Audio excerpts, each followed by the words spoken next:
Hi friends, Ayyanar துணை serial இனி வரப்போகிற எபிசோட்ஸ்க்கான ப்ரோமோ தான் இந்த வீடியோவில் பார்க்க போகிறோம். உங்கள் ஃப்ரெண்ட்ஸ் பார்க்கலாம். நிலா வீட்டுக்கு போன உடனே கோர்ட்டில் நாளைக்கு இயரிங் வருது அப்படின்ற விஷயத்த சோழன்கிட்டையும் வீட்டில் மற்றவங்க எல்லாருக்கிட்டேயும் சொல்கிறாங்க. இந்த விஷயத்த கேட்ட உடனே எல்லாருமே பயங்கர அதிர்ச்சி ஆகுறாங்க. சோழன் உடஞ்சே போயிடுறாரு. அதுக்கப்புறமா நிலா கிட்ட இந்த விஷயத்தை பற்றி பேசலாம் அப்படின்னு சேரன் வரும்போது, ஆனால் ப்ளீஸ் நாளைக்கு இயரிங் வச்சுக்கிட்டு என்னை எதுவும் கன்வின்ஸ் பண்ணாதீங்க அப்படின்னு நிலா சொல்லிடுறாங்க. அதுக்கப்புறமும் சேரின் ஒரு வார்த்தை கூட பேசுறது கிடையாது. அப்புறம் கிச்சனில் போய் சேரின் அவர் பாட்டுக்கு சமைக்க ஆரம்பிச்சிட்ருக்காரு. நிலா சொன்ன விஷயங்களை நினச்சிக்கிட்டே தான் அவர் சமைக்கிறாரு. நிலாவுக்கு சோழன்கிட்டேருந்து விவாகரத்து வாங்குறது அவருக்குமே பிடிக்கவே இல்லை. அதனால தான் நடந்த விஷயங்களே நினச்சிக்கிட்டு யோசிச்சுக்கிட்டே சமைச்சிட்ருக்காரு சேரின் கூட.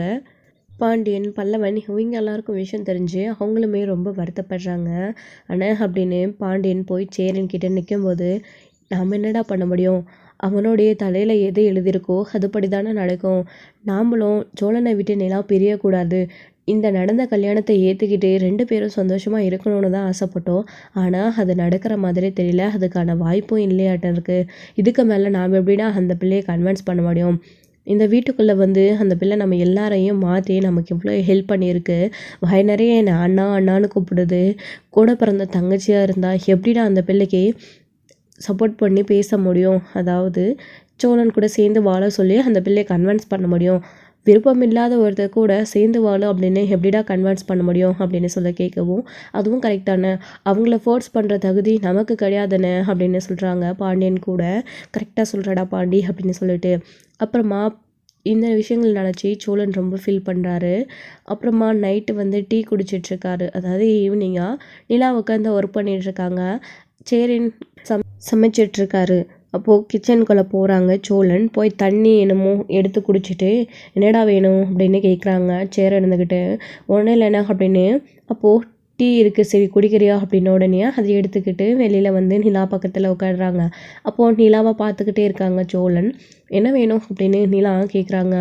ஒன்றும் இல்லைங்க, ஏங்க உண்மையிலே என்கிட்ட இருந்து உங்களுக்கு விவாகரத்து வேணுமாங்க அப்படின்னு கேட்கவும், இது என்னங்க கேள்வி? வேணும் சோழன் அப்படின்னு நிலா சொல்கிறாங்க. என்னை உங்கள் கூட சேர்ந்து வாழணும்னு நீங்கள் சொல்கிறீங்களா அப்படின்னு. ஏங்க அதை பற்றி நீங்கள் யோசிச்சு பார்க்கலாம்ல அப்படின்னு கேட்கவும், அது எப்படி சோழன் அப்படின்னு. நான் உங்களை விரும்பி கல்யாணம் பண்ணிகிட்டு இருந்தால் தானே நீங்கள் சொல்கிற மாதிரி உங்கள் கூட நாங்கள் சேர்ந்து வாழ்ந்துருக்க முடியும். எங்கள் அப்பா அம்மா எல்லாரும் நினைக்கிற மாதிரி நான் உங்களை விருப்பப்பட்டு உங்கள் கூட ஓடி வந்து கல்யாணம் பண்ணியிருந்தா தான் இந்த மாதிரியெல்லாம் நடக்கணும்னு நீங்கள் ஆசைப்படலாம். நம்ம 2 பேருக்குமே சம்மந்தமே இல்லாமல் தானே இந்த கல்யாணம் நடந்துச்சு. நீங்களோ எனக்கு ஹெல்ப் பண்ணுறேன்னு தானே என் கழுத்தில் தாலி கட்டினீங்க. நடந்தது ஒரு கல்யாணமே இல்லை. அப்படி இருக்கிறப்போ நான் இதை ஏற்றுக்கிட்டு எப்படி சொல்லணும் உங்கள் கூட வாழ முடியும் அப்படின்னு. என்னங்க எப்படி சொல்லிட்டீங்க? இந்த வீட்டில் இருந்து நான் இவ்வளோ நாளாக உங்களுக்கு பண்ணது, நீங்கள் இந்த வீட்டுக்காக ஹெல்ப் பண்ணது, இதெல்லாங்க பல்லவன் உண்மையிலே என்னுடைய மனைவி நீங்கள் அப்படின்னு நினச்சிக்கிட்டு உங்களை வாய் நிறையா அண்ணி அண்ணின்னு கூப்பிடுறான். இதுக்கெல்லாம் என்னங்க அர்த்தம்? அவன் அப்படி கூப்பிடும்போதெல்லாம் நீங்கள் அமைதியாக இருந்துட்டு இப்போ இப்படி பேசுகிறீங்களே அப்படின்னு. இங்கே பாருங்கள் சோழன், நான் என்னென்னு கூப்பிட்றேன் சேரனை அண்ணான்னு தான் கூப்பிட்றேன். முன்ன பின்ன தெரியாதவங்க வீட்டுக்கு போனால் கூட அண்ணான்னு தான் கூப்பிட முடியும். பல்லவன் ஏதோ சின்ன பையன், அவன் என்னை அண்ணின்னு கூப்பிட்றான். விவரம் தெரியாத பையன். அதனால நான் இங்கே இருக்கிற கொஞ்ச நாள் அவன் அப்படி கூப்பிடட்டும், அவன் சந்தோஷமாக இருக்கட்டும். அது மட்டும் இல்லாமல் உங்களுடைய வீட்டு சூழ்நிலை, உங்களை வீட்டோட கதை இதெல்லாம் கேட்டதுக்கப்புறமா எனக்கு ரொம்ப மனசு கஷ்டமாக இருந்துச்சு. கேட்கவே முடியல. இப்படி எல்லாமா இருக்குமா அப்படின்னு யோசித்தேன். ஆனால் அப்படியெல்லாம் இருக்க வாய்ப்பும் இல்லை அப்படின்னு நான் நம்பவும் நம்புகிறேன். ஸோ பல்லவனுக்கு அவனுடைய அம்மா இல்லை, அவன் தனியாக இருக்கான். உங்கள் கூட அவன் நீங்கள் அவனை சேர்த்து கூட வளர்த்துட்ருக்கீங்க அப்படின்னு. இதெல்லாம் எனக்கு தெரிஞ்சதுக்கப்புறமா சரி நாம் அவனுக்கு ஒரு அம்மாவாக இருக்கலாம். அவன் என்னை அண்ணியாக நினச்சிட்ருக்கான்.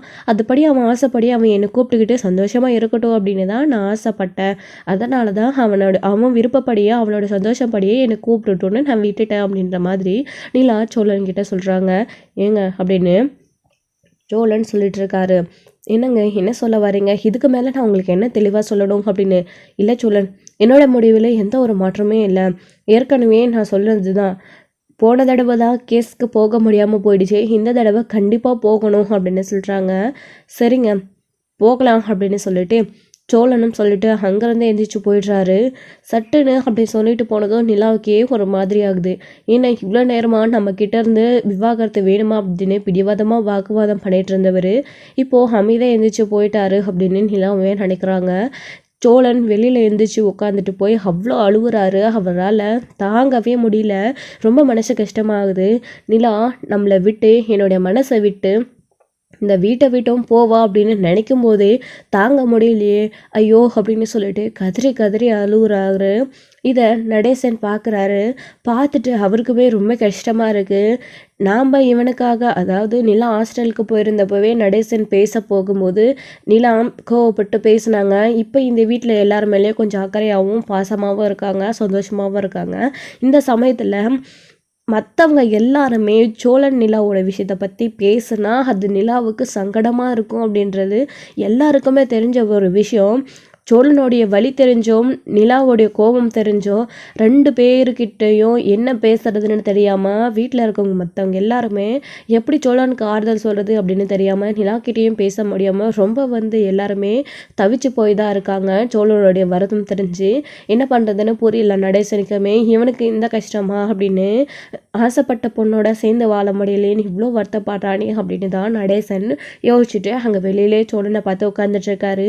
ஏன் பல்லவனுக்கு எப்படி ஒரு அப்பாவா பல்லவன் எங்கேயாச்சும் போயிடுவானோ அப்படின்னு காவல் காத்துட்டு உட்காந்துட்டு இருந்தாரோ, அதே மாதிரி சோழனையும் பார்த்துக்கிட்டே உட்காந்துட்டு இருக்காரு. அவன் ஏதாச்சும் பண்ணிப்பானா, அறியாத வயசு, காதல் அப்படின்னாலே ஏதோ பண்ணுறாங்க இந்த காலத்தில் அப்படின்னு சொல்லிட்டு சோழனையும் கண்காணிச்சுட்டே உட்காந்துட்டு இருக்காரு நடேசன். அதுக்கப்புறமா சேரன் இதை பார்த்துட்டு சோழன் கிட்ட போய் பேசுகிறாரு. ஆனால் என்னை கொஞ்சம் தனியாக விடணும் அப்படின்னு சொல்லிடுறாரு. அதுக்கு மேலே ஒரு வார்த்தை கூட பேசுறதில்ல சேரன் அங்கேருந்து வந்துடுறாரு. சோழன் எதை நினச்சி ரொம்ப வருத்தப்படுறாரு அப்படின்னா, நிலா நம்மளை விட்டு போகிறதையும், அடுத்து நமக்காக நிலா கிட்ட இங்கே பேசவும் நமக்கு ஆள் இல்லை, தனித்தனியாக இருக்கும், நாமளும் எவ்வளோ தூரம் நிலாவை கன்வின்ஸ் பண்ண ட்ரை பண்ணிட்டோம், ஆனால் நம்மளால் அது முடியலை, வேறு வழியும் இல்லை நம்மளுக்கு. ஆசைப்பட்டவளை அடைஞ்சு சந்தோஷமாக இருக்கிறது தான் காதல் இல்லை. ஆசைப்பட்டவ அவள் என்ன ஆசைப்படுறாளோ அதை அவளுக்கு செஞ்சு கொடுக்குறதும் நம்மளுடைய கடமை தானே. அவளுக்கு நம்மக்கிட்ட விவாகரத்து வேணும்னு நினைக்கிறா, இருக்கட்டும், நாம் காதலிச்ச பொண்ணு சந்தோஷமாக இருக்கட்டும் அப்படின்னு சோழன் நினைக்க ஆரம்பிச்சிடுறாரு. அவள் ஆசைப்படுறது டிவோர்ஸ், மற்றபடி என்கிட்ட இருந்து அவளுக்கு வேறு எதுவும் வேணாம், என்னையும் அவளுக்கு பிடிக்காத ஒருத்தரை நாம் ஏன் இழுத்து பிடிச்சி வச்சிருக்கணும்.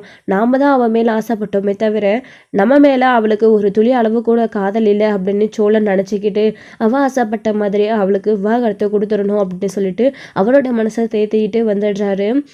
படுத்து தூங்கவும் செஞ்சிடுறாரு.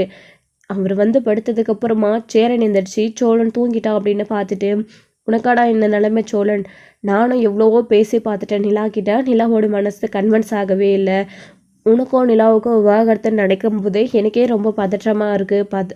உனக்கு எப்படி இருந்திருக்கும், நிலா மேலே நீ ஆசைப்பட்ட, நீ அந்த அளவுக்கு நிலாவை விரும்பியிருப்ப அப்படின்றது என்னால் புரிஞ்சுக்க முடியுதுதான். ஏன் நான் இப்போ சந்தா கூட பேசி பழக ஆரம்பித்ததே கொஞ்ச நாள் தான். அப்படி இருக்கிறம்போதே எப்படா சந்தாவை பார்ப்போம் அப்படின்னு சொல்லிட்டு என்னுடைய கண்ணு நீ சந்தாவை தேடிக்கிட்டே இருக்குது. நிலா மேலே நீ எவ்வளோ ஆசைப்படுறிருக்க, 4-5 மாதமாக நிலா கூட சேர்ந்து இந்த வீட்லேயே இருந்திருக்க, ஒன்றா சந்தோஷம் துக்கம் எல்லாத்தையும் அனுபவிச்சிருக்கீங்க. அப்படி இருக்கிறப்போ நீ நிலாவை விட்டு பிரிகிறது எவ்வளோ வழியாக இருக்கும் உனக்கு அப்படின்றது என்னால் புரிஞ்சிக்க முடியுது அப்படின்னு சொல்லிட்டு சோழன் தலையை நீவிக்கிட்டு அவருக்கு ஆறுதல் சொல்லிட்டு இருக்காரு சேரின் கூட. அதுக்கப்புறமா மறுநாள் காலையில் எப்பயும் போல் எந்திரிச்சு எல்லாருமே காஃபி குடிச்சிட்டு ரெடி ஆகிட்டு இருக்காங்க. சேரன் காஃபி போட்டுட்டு வந்து கொடுக்குறாங்க. நிலாமே அதை வாங்கி குடிச்சிக்கிட்டு அதுக்கப்புறமா அவங்க பாட்டுக்கு, அதாவது கோர்ட்டுக்கு போகிறதுக்காக ரெடி ஆகிட்டு இருக்காங்க. சோழன் கிளம்பலாமா அப்படின்னு கேட்கவும், நான் ரெடி தாங்க கிளம்பலாம் அப்படின்னு. அதுக்கு முன்னாடி சோழன் கிட்ட பல்லவன், பாண்டி, சேரன் வீட்டில் இருக்கவங்க எல்லாருமே பேசணும் ட்ரை பண்ணியிருக்காங்க. ஆனால் யாராலுமே முடியலை. ஏன்னா சோழன் யார்கிட்டையும் பேச விரும்பவும் இல்லை, அதுக்கு இடமும் கொடுக்கல. யாரும் என்னை டிஸ்டர்ப் பண்ணாதீங்க, என்கிட்ட பேசாதீங்க, அவள் ஆசைப்படுறது விவாகரத்து, நான் அவளுக்கு அதை கொடுத்துட்றா அப்படின்னு டேரெக்டாக வீட்டில் எல்லாருக்கிட்டையும் சொல்லிட்டு தான் சோழன் கிளம்புறாரு. அப்போது என்னென்ன இவ்வளோ நாளாக என்னென்ன பண்ண முடியுமோ அதை எல்லாத்தையும் பண்ணி அவங்க கூட சேரணும்னு ஆசைப்பட்டான். ஆனால் அது முடியாததுனால, அவங்களுடைய மனசும் மாறாததுனால கடைசியாக அவங்க ஆசைப்பட்டதை விவாகரத்தை கொடுத்துடலான்னு போகிறானே. என்னென்ன இது, எப்படி ஆச்சு அவங்களுடைய மனசு மாறும், சோழன் மேலே அவங்க மனசுக்குள்ளேயாச்சு அன்பையும் காதலையும் வச்சுருப்பாங்க அப்படின்னு நான் நினச்சேன். கண்டிப்பாக அது இல்லையானே அப்படின்னு சொல்லிட்டு பாண்டியன் கேட்கும்போது, நானும் அப்படியே தானே நினச்சேன். ஆனால் நிலாவுக்கு விருப்பம் இல்லாதப்போ நிலாவை நம்ம கன்வின்ஸ் பண்ண முடியாதுல்ல. அதான் அவனே இப்போ மனசை மாற்றிக்கிட்டு டிவோர்ஸ் கொடுக்குறேன்னு சொல்லிட்டால. விடுடா, அந்த பிள்ளையை நம்ம இந்த வீட்டுக்குள்ளே பிடிச்சி வச்சிருக்க முடியாது. அது ஆசைப்படி என்ன நடக்கணும்னு இருக்கோ அது நடக்கட்டும். இங்கே பாருங்கடா, நிலா விவாகரத்து வாங்கிட்டு வந்து இந்த வீட்டுக்குள்ளே வந்து நின்றுக்கிட்டு எனக்கு நல்ல ஜாப் கிடச்சிருச்சு, நான் இந்த வீட்டை விட்டு போகணும் அப்படின்னு சொன்னால் கூட நீங்கள் இங்கே யாருமே அதுக்கு தடையாக இருக்கக்கூடாது. புரியுதா உங்களுக்கு? முக்கியமாக பல்லவா, நீ நிரந்தரமாக நிலா இந்த வீட்டுக்குள்ளே இருக்கணும்னு நீ நினைக்கிறது தப்பு. சோழனா அவங்க மனைவி, அதாவது சோழனை ஹஸ்பண்டாக ஏற்றுக்கவே இல்லை நிலா. அப்படி அவங்க 2 பேரும் சேர்ந்து ஒன்றா இருந்தால் மட்டும்தான் நீ அவங்கள அண்ணின்னு கூப்பிட முடியும், அவங்க இந்த வீட்டுக்குள்ளே இருக்க முடியும். அவங்க சோழன் கிட்டேருந்து அவங்க விவாகரத்து வாங்கிட்டாங்கன்னா இந்த வீட்டுக்கு அவங்களுக்கு எந்த ஒரு சம்மந்தமே கிடையாது. அவங்க சும்மா ஒரு கெஸ்ட் மாதிரி எப்போ வேணாலும் இங்கே இருப்பாங்க, எப்போ வேணாலும் நிலா கிளம்பி போயிட்டே இருக்கும். நீ எதுவுமே நிலா கிட்ட பேசவும் கூடாது, நீங்கள் இங்கே இருங்க அண்ணி அப்படின்னு நீ கேட்கவும் கூடாது அப்படின்னலாம் வந்து சேரன்னு சொல்லிட்டு இருக்காரு பல்லவன் கிட்ட. அண்ணே, அப்போ அவ்வளோதானா? அண்ணங்கிட்ட இருந்து அண்ணி விவாகரத்து வாங்கிட்டா போயிடுவாங்களா அப்படின்னு. இப்படி பல்லவா, அண்ணன் உனக்கு சொல்கிறாருல்ல, புரிஞ்சுக்கூடா பல்லவா, ப்ளீஸ்டா, இதுக்கு மேலேயும் நம்ம அவங்களை கன்வின்ஸ் பண்ண முடியாதுடா அப்படின்னு பாண்டியன் சொல்லவும், சரிண்ணே அப்படின்னு சொல்லிட்டு பல்லவன்மே ரொம்ப வருத்தப்பட்டுக்கிட்டு போகிறாரு, அழுதுகிட்டே காலேஜுக்கு ரொம்ப ஃபீலிங்கோட. அப்போது காயத்ரியை பார்க்குறாங்க. அதாவது காயத்ரி காலேஜுக்கு போகும்போது, என்னாச்சு திரும்பவும் டல்லாக இருக்கீங்க, 2 நாள் நல்லா இருக்கீங்க, திரும்பவும் ஏதாச்சும் பிரச்சனையா அப்படின்னு காயத்ரி கேட்கும்போது, ஆமாம் அப்படின்னு சொல்கிறாங்க. என்னாச்சு, என்ன பிரச்சனை அப்படின்னு கேட்கும்போது பல்லவன் எதுவுமே சொல்ல மாட்டேன்றாங்க. அது ஒன்றும் இல்லை, எப்பயும் போல் வீட்டில் தான் பிரச்சனை, வீட்டில் அடிக்கடிக்க சின்ன சின்ன பிரச்சனைகள் வந்துக்கிட்டே இருக்குது அப்படின்னு சொல்லிட்டு பல்லவனுமே காலேஜுக்கு கிளம்பி போயிட்டுருக்காங்க. அப்போது இன்னொரு பக்கம் இங்கே நிலாவும் சோழனும் கோர்ட்டுக்கு போயிட்டுருக்காங்க. இங்கே ஒரு நிமிஷம் சாமி கும்பிட்டுட்டு போயிடலாமா அப்படின்னு. எதுக்கு சோழன் அப்படின்னு. இல்லைங்க, நீங்கள் விவாகரத்து வேணும்னு கேட்டிருக்கீங்க, இந்த வாட்டியாவது உங்களுடைய கேஸு நல்லபடியாக முடியணும் அப்படின்னு தான் சாமி கும்பிட்டுட்டு போகலாம் அப்படின்னு சொல்லவும் நிலாவுக்கு மனசே கேட்கல, ஒரு மாதிரி ஆயிடுது. சரிங்க அப்படின்னு சொல்லிட்டு தலையாட்டவும் சோழன் சாமி கும்பிட போகிறாரு. எப்பயுமே மற்றவங்க எல்லாருமே தான் விழுந்து விழுந்து சாமி கும்பிடுவாங்க. நம்ம சோழன் எந்த பக்கம் பொண்ணு இருக்காங்க அப்படின்றத பார்த்துக்கிட்டே சாமி மேலே பக்தியும் இல்லாமல் அவர் பாட்டுக்கு சும்மா ஏதோ கேஷுவலாக கோயிலுக்கு வருவார், கையெடுத்து கும்பிடுவார், போயிட்டே இருப்பார். ஆனால் இந்த தடவை நிலா கேட்டதை நான் கொடுத்துட்றேன், அவள் விருப்பம் என்னவோ அதுபடியே நடக்கட்டும், அவள் சந்தோஷமாக இருக்கட்டும் அப்படின்னு சொல்லிட்டு சோழன் கையெடுத்து கும்பிட்டுட்டு சாமி கிட்ட கேட்குறாரு. அவர் அங்கே கோயிலில் வந்து நின்று இந்த கேஸு எப்படியாச்சும் நடக்கக்கூடாது, எப்படியாச்சும் இது தடங்கலாய் நின்றடணும், நானும் நிலாவும் சேர்ந்து வாழணும் அப்படின்னு கும்பிட்டுருந்தா கூட ஒரு அர்த்தம் இருந்திருக்கு அதில். ஆனால் சோழன் ரொம்ப மனசு ஒடிஞ்சு போய் நிலா கேட்குற விவாகரத்தை நான் கொடுத்துட்றேன், நிலா சந்தோஷமாக இருக்கணும் அப்படின்னு வேண்டிக்கிறாரு. ஸோ இதை கேட்கும்போது தான் நம்ம எல்லாருக்குமே ரொம்ப மனசு கஷ்டமாக இருக்குது. வேண்டி முடிச்சதுக்கப்புறமா கிளம்பலாம் அப்படின்னு சோழன் சொல்கிறாரு. நிலாவுக்கு இதெல்லாம் பார்க்கும்போது ஒரு மாதிரி டிஃப்ரெண்ட்டாக இருக்குது. நிலா, அதாவது நம்ம கூட ஒருத்தவங்க இருக்கும்போது அவங்களோட அருமை தெரியாது, அவங்கள விட்டு நம்ம பிரியும்போது தான் அந்த கஷ்டமும் வருத்தமும் நமக்கு தெரியும் அப்படின்ற மாதிரி நிலாவுக்கு இப்போ அவங்களுடைய மனசுகளோட படபடப்பு ஏற்படுது. விவாகரத்து நம்ம வாங்க போகிறோம் அவர்கிட்ட இருந்து அப்படின்னு அவங்களுக்கு உறுதியானதுக்கு அப்புறமா தான் அவங்க கோர்ட்டுக்கு போக அந்த நிமிஷம் ஒவ்வொரு நொடியுமே அவ்வளோ படபடப்பாக இருக்குது. எனக்குமே இல்லாத ஏன் இன்னைக்கு இவ்வளோ நர்வஸாக இருக்குது அப்படின்னு நிலா யோசிச்சுட்டே வந்து போயிட்டுருக்காங்க. அது மட்டும் இல்லாமல் சோழன் கூட வழக்கத்துக்கு மாற டிஃப்ரெண்ட்டாக நடந்துக்கிறாரு, ஏன் இவர் இந்த மாதிரி நம்ம பார்த்ததே கிடையாதே அப்படின்னு சொல்லிட்டு நிலாவும் யோசிக்கிறாங்க. ஒரு வழியாக கோர்ட்டுக்கு போயிடுறாங்க. கோர்ட்டுக்கு போனதுக்கப்புறமா லாயர் வராங்க, வெயிட் பண்ண சொல்கிறாங்க. வக்கீல் இன்னும் கொஞ்சம் நேரத்தில், அதாவது ஜட்ஜ் இன்னும் கொஞ்சம் நேரத்தில் வந்துடுவாங்க, நீங்கள் வெயிட் பண்ணுங்கள், அதுக்கப்புறமா நம்ம உள்ளே போய் பார்க்கலாம் அப்படின்னு சொல்கிறாங்க. சரி அப்படின்னு சொல்லிட்டு எங்கே இவங்க 2 பேரும் வெயிட் பண்ணிகிட்ருக்காங்க. சோழன், ஏதாச்சும் சாப்பிட போகலாமா அப்படின்னு. இல்லைங்க, அதெல்லாம் ஒன்றும் வேண்டாம் அப்படின்னு சொல்லிடுறாங்க. உங்களுக்கு ஏதாச்சும் வேணுமாங்க அப்படின்னு. இல்லை சோழன், லேசாக தலைவலிக்கிற மாதிரி இருக்குது அதான் அப்படின்னு. ஏங்க என்னாச்சு, நல்லா தானே இருந்தீங்க அப்படின்னு. என்னென்னு தெரியல சோழன், ஒரு மாதிரி பயமாக இருக்குது அப்படின்னு. என்னங்க பயம், நீங்கள் கிடைக்கிற அது நீங்கள் கேட்குற விவாகரத்து உங்களுக்கு கிடைக்க போகுது, என்ன பயம் இதுக்கு மேலேயும், அவ்வளோதாங்க, இது ஃபைனல், இதுக்கு மேலேயும் நம்மளை இந்த கோர்ட்டுக்கு அலைய வைக்க மாட்டாங்க, உங்களுக்கு விவாகரத்து கொடுத்துருவாங்க அப்படின்னு சொல்லவும், சரிங்க சரி எனக்கு டீ வேணும் அப்படின்னு நிலா சொல்லவும் அதை வாங்கிட்டு வந்து சோழன் கொடுக்குறாரு. உங்களுக்கு வேண்டாமா அப்படின்னு கேட்கவும் எனக்கு வேண்டாம் அப்படின்னு அமைதியாக நின்றுடுறாங்க. அப்படியே சோழன்னா அப்பாவி மாதிரி முகத்தை வச்சுக்கிட்டு குழந்தை முகம் மாதிரி டல்லாகவே இருக்கிறாரு. கொஞ்ச நேரத்திலேயே லாயர் வராங்க. லாயரும் வந்து சரி உள்ளே போகலாமா அப்படின்னு கூப்பிடுறாங்க. அடுத்து நம்ம கேஸ் தான், நம்ம அங்கே போய் வெயிட் பண்ணலாம் அப்படின்னு. நிலா, நான் இப்போவும் கடைசியாக ஒரு தடவை கேட்டுக்கிறேன், இவ்வளோ நாள் உங்களுக்குள்ள நீங்கள் 2 பேரும் சேர்ந்து ஒரே வீட்டில் வாழ்ந்ததுக்கப்புறமும் கவுன்சிலிங் போயிட்டு வந்ததுக்கப்புறமும் உங்களுக்கு சேர்ந்து வாழணும்னு விருப்பம் இல்லையா? ஏன்னா அங்கே ஜட்ஜ் அம்மா கேட்கும்போது எல்லா விஷயத்தையும் சொல்லணும் அப்படின்னு சொல்லவும், இல்லை நாங்கள் எல்லாத்தையும் முடிவு பண்ணிட்டோம், எங்களுக்கு ஓகே தான் அப்படின்னு சோழனே சொல்லிடுறாரு. அவங்க ஆசைப்பட்ட மாதிரி விவாகரத்து வாங்கிடலாம் அப்படின்னு சொல்லவும், சரி வாங்க, எப்பயுமே நீங்கள் தான் விவாகரத்து வேணும் அப்படின்னு கான்ஃபிடெண்ட்டாக இருப்பீங்க. இந்த தடவை உங்களோட ஹஸ்பண்ட் பேசுகிறாரு, சாரி இதுக்கப்புறம் நீங்கள் ஹஸ்பண்ட் இல்லைல்ல, அவர் சோழன் பேசுகிறாரு. இதன் கேட்கும்போது கண்டிப்பாக உங்களுக்கு விவாகரத்து கிடைச்சிரும் நான் நினைக்கிறேன். வாங்க, நீங்கள் 2 பேரும் ஸ்ட்ராங்காக இருந்தீங்க அப்படின்னா கண்டிப்பாக விவாகரத்து கிடைச்சிரும் அப்படின்னு லாயர் கூப்பிட்டு உள்ளே போகிறாங்க. நிலாவுக்கு இதெல்லாம் நடக்க ஒரு மாதிரி பதற்றமாகவே இருக்குது. உள்ளே போய் நின்ன உடனே அடுத்து சோழனையும் நிலாவையும் தான் கூப்பிடுறாங்க கேஸ் நம்பர் சொல்லி. அப்புறம் உள்ளே வாங்க அப்படின்னு சொல்லவும், இங்கே வக்கீலுமே லாயர்கிட்ட கொடுக்குறாங்க பேப்பர்ஸ் எல்லாம் வந்து அதை அவங்களுமே வாங்கி பார்த்துட்டு, நீங்கள் தான் சோழன் நிலாவா அப்படின்னு கேட்குறாங்க. ஆமாம் அப்படின்னு சொல்கிறாங்க. சரி, உங்கள் 2 பேரோட விவாகரத்துலையும் எந்த ஒரு மாற்றமே இல்லையா? நீங்கள் 2 பேரும் மியூச்சுவல் டைவர்ஸ்க்கு அப்ளை பண்ணியிருக்கீங்க, உங்களுக்கு இதில் சம்மந்தமாக உங்களுக்கு விவாகரத்து வேணுமா அப்படின்னு கேட்கவும், சோழன் டக்குன்னு பதில் சொல்லிடுறாரு. ஆமாம், இதுக்கு மேலேயே எங்களுக்கு எந்த ஒரு இதுவுமே யோசனையுமே இல்லை, கண்டிப்பாக டிவோர்ஸ் வேண்டும் அப்படின்னு சொல்லிடுறாங்க. விவாகரத்து அப்ளை பண்ணிடலாம், விவாகரத்து கொடுத்துடலாம் அப்படின்னு சொல்லவும், நிலா ஏதோ சொல்ல வராங்க. அதாவது நிலா சொல்லியிருந்தா இந்த விஷயத்த தயங்கி ஏதாச்சும் மழுப்பி பேச வந்திருப்பாங்க. ஆனால் சோழன் டிவோர்ஸ் வேணும் அப்படின்னு டக்குன்னு சொல்லிடுறாங்க. அப்படி சொன்ன உடனே கோர்ட் அதை எடுத்துக்கிட்டு, என்னம்மா நீங்கள் அப்படின்னு சொல்லவும், நிலா சோழனை பார்த்துக்கிட்டு ஆமாம் அப்படின்னு தலையாட்டிடுறாங்க.